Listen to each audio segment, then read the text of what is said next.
हवा देखो नगर के संगे बाबा पठारो तो डोलना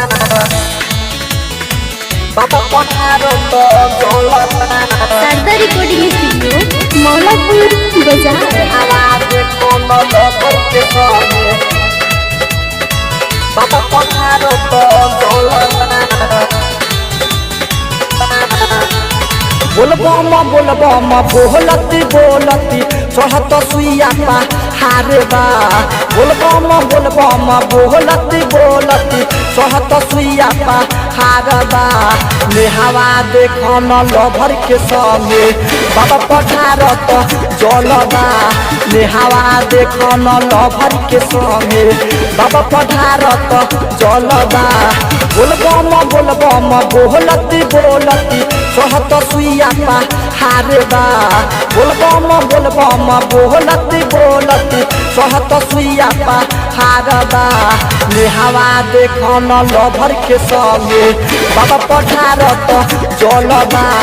नेहावा देखन लभर के संगे बाबा पठारत जलबा बोला बाबा बासुकीनाथ की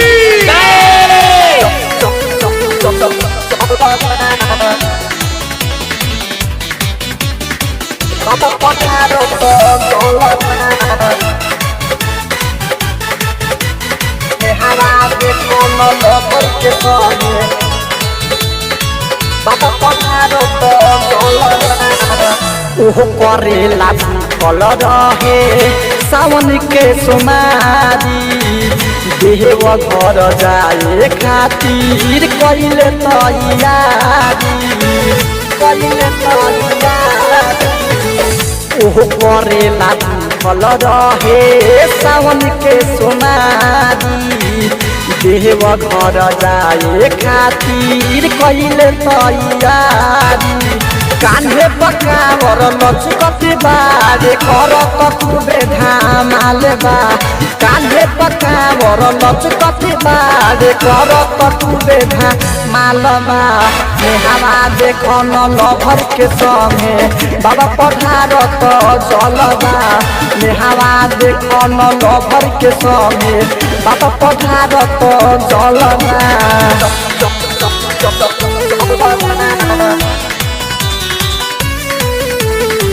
बाबा पठारो तो डोलना हवा देखो नगर के संगे बाबा पठारो तो डोलना बोला बाबा सोमेश्वरनाथ की घर ही से चलल रहे यारी पैदल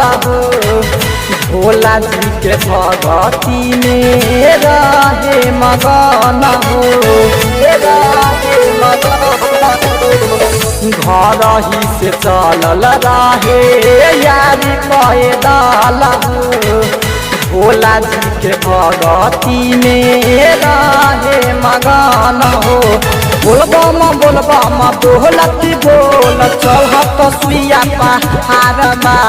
बोलबम बोलती बोल चढ़त सुइया हारमा नेहावा देखन लभर के संगे बाबा पठारत जलबा कजली देखन लभर के संगे बाबा पठारत जलबा बोला बाबा बैजूनाथ की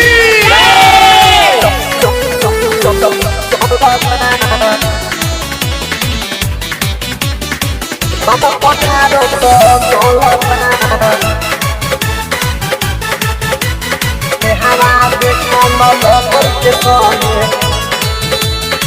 बाबा पठारो तो डोलना अलेंदर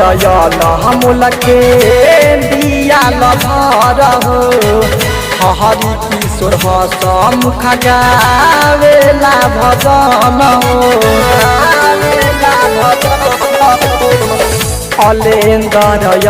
हमूल के दिया लभर हो हरि किशोर हसमुख गावेला भजन हो